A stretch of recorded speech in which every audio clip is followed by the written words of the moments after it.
Hey y'all, it's Chloe. Recently impulsively got TikTok. Ever since I got it, my For You page has been full of shifting stuff, so I was like, you know what, that seems kind of fun. So we're gonna be doing something with shifting today. So is this a hobby hunting? Technically not, but you know what, whatever. Okay, and as you can see, I am on a slideshow called Shifting Scripts. For those of you who do not know a lot about shifting, before you shift, normally you want to create a script, which is basically what you want your desired reality to be like, or what to happen there, or just different things. Next slide is called Welcome to the Waiting Room. Not all shifters do, it's not required, but something that I want to do called a waiting room. Waiting room is an area that you go to in the middle of shifting or before going to your shifting to your desired reality. You probably don't know what shifting is. Here's a quick summary. Yeah, you can figure it out sometime, somewhere on TikTok. So, welcome to the waiting room. So I want to have a waiting room because I want to be able to choose between realities that I want to shift to. The waiting room is where I plan to start when I choose to shift. It'll be a small area filled with things that indicate which reality I will go to, notification. It'll be a small, cozy little library like a common room from Harry Potter. And we will start off with one door in front of me for the first reality I want to shift into, and each door will add in. Anytime I create a new reality, a door will add on, and that'll look different from the others. So for here are the doors. So first there's a round white wooden door with gold details surrounding it and a gold handle. Will actually take you to the slide, which is slide 4, Welcome to Hogwarts. But before that, there's another slide, basically like this affirmation, which is, I'm going to shift to my desired reality. I will be completely safe within my desired reality. Shifting, my safe word / action is ding a bell I have on a necklace on purpose, purposefully dinging it. And this will take me back to my CR or current reality. I don't know what a safe word or action is. A safe word or action is basically something that you know that you can do in order to get back to your current reality in case something bad happens in your desired reality and you're like, okay, I need to go back to my current reality now. What I plan to do is whenever I shift, I'm going to have a bell, a necklace with a bell on it. Time I pick it up and purposely ding it, that will transfer me back. As you can see, the first reality I plan to shift to is Hogwarts. Am I a big Harry Potter fan? Not really. Have I read the books? No. Have I watched all the movies multiple times? Yes. And have I also done research on how the characters are like in the books? For example, Ginny, because apparently the movies are pretty inaccurate with her. Let's move on to basic info. So number 1, time ratio. Every hour in my CR is 1 week in my DR. I'm also gonna have, it's gonna be mentioned later in another slide, but I'm going to have a watch and it's gonna tell me the time of my current reality so that I never lose track of it. Place I'm going to shift to the Hogwarts Express first, and I will be attending as a 5th year student. When I am in my CR, my DR will pause, meaning that once I transfer back to my CR, and then I transfer back to my DR, no time will pass, and I will start in my DR as the last time I left it. Pain, I will have a high pain tolerance but can still feel pain and I cannot die. And that's because, in case you haven't seen Harry Potter, a lot of bad stuff happens. I might put it in later. People who hadn't died in the movies or books cannot die in this reality. I want to stick to the original plot throughout this whole thing. I don't want to meddle into it too much. Memory, I can remember events that happened in my DR, but trauma from my DR won't transfer to my CR. And I want to put that because there are people who shift to the Promised Neverland, the anime, and they'll just come back and still have that trauma with them, and I'm like, I'm not doing that. Also, people die in Harry Potter. I'm not good with that. No one knows I shift, but I plan to eventually kind of let people know I shift. So I have shifted when I hear Luna telling me that we've arrived. So when I shift, I want to shift onto the Hogwarts Express. It has stopped. It has just arrived at Hogwarts. I just arrived at Hogwarts, and I plan to have a good friendship with Luna, which I will talk about later. As you can see, I have a little collage on the side of just like pictures, because why not? Anyways, next slide, my character slash myself. I'm going to have the same name. I'm going to have the same appearance. But as you can see, my Hogwarts house is Hufflepuff, and my former house was Overmorny. So I originally attended at Overmorny in USA, which is basically wizarding school, which is why I have an American accent. I will be transferring to Hogwarts in my 5th year. So once I get there, I will be sorted into my house, and that's how I can meet everybody. So it's kind of like I didn't already know everybody. It's like, oh, this girl is just moving in, because it'd be nice to like see how people, to be introduced to people instead of just being like, oh yeah, I automatically know these people. Those of you who don't know about Thunderbird, when I originally took the Pottermore quiz on Overmorny houses, I got Thunderbird, and I was going to take it again, but I can't find it anymore. This is my current Harry Potter house. I was like, okay, let's do some research on Thunderbird, because I don't remember what it is. According to the internet, Thunderbird's equivalent is Slytherin. She formerly had more Slytherin traits, but as time went on, she eventually turned into a Hufflepuff with Slytherin traits still, but mostly Hufflepuff. And I think that would play an interesting dynamic, because Hufflepuff and Slytherin, I think, are seen as the most opposite. Like Gryffindor and Slytherin are, of course, enemies because they're also very stubborn. It'll be a cool dynamic, I think. And is the actual one that I got from the quiz. You can read it. I'm not reading it out loud, because why would I? I like to write, relax, and ride on my broom. My appearance, I will not change my appearance. I will look exactly how I am.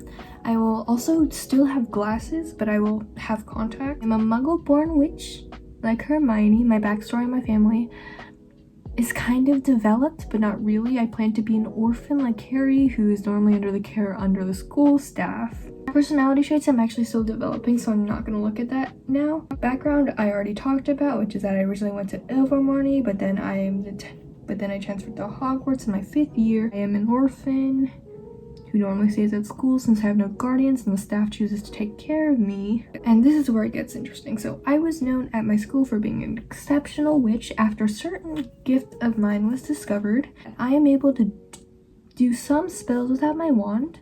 I use a wand anyway, but it sure comes in handy. By some spells, I mean really small spells, very frequent spells like Lumos.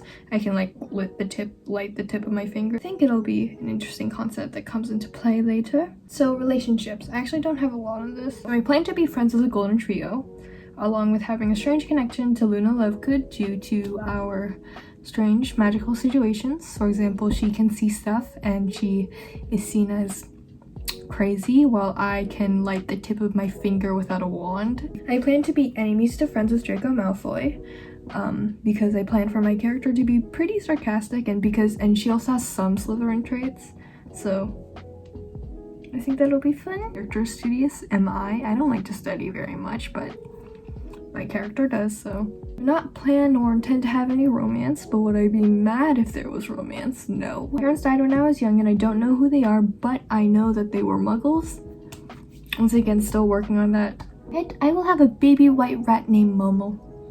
Just because they're cute. I don't know why. Basic necessities. So these are things that a lot of people on Shift talk about, that they're like, you need to put this in, because I didn't think of this before I shifted.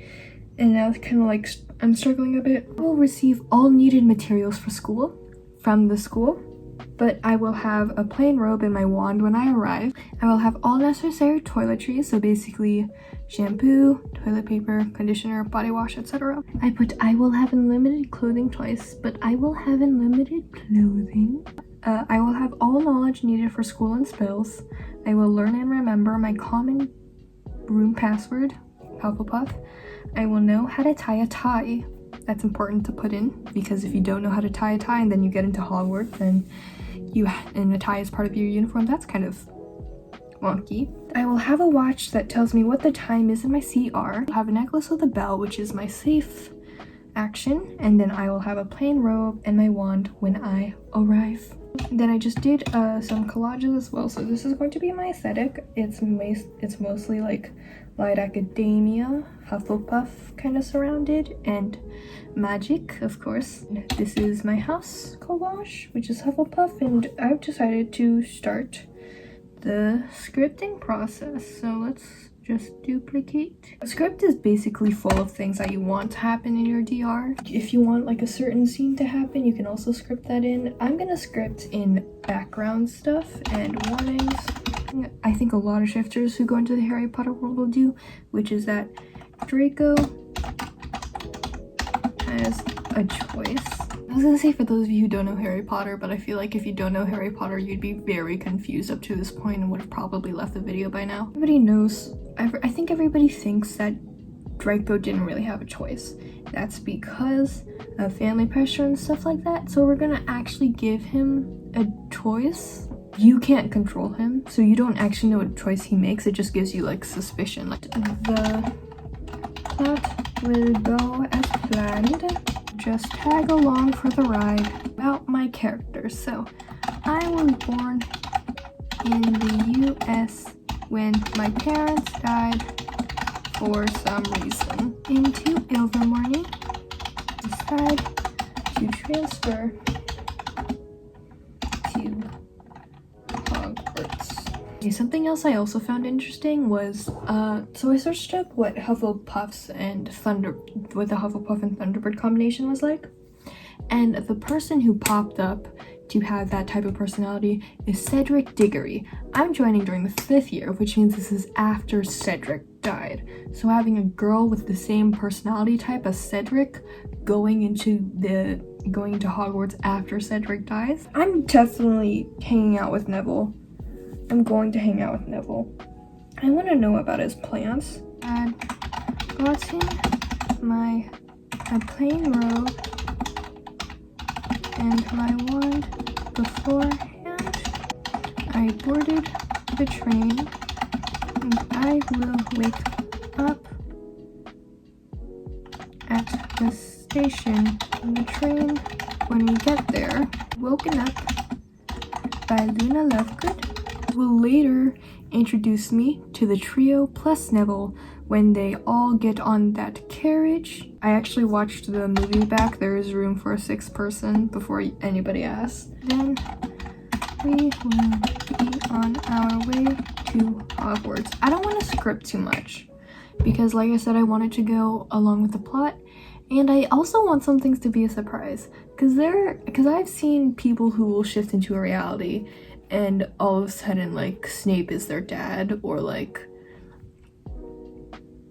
Hermione falls in love with them or something, and they're like, I didn't script this, and I'm like, that seems interesting. But the thing with scripting is you could easily leave, change your script, and then go back. Nothing else we can script.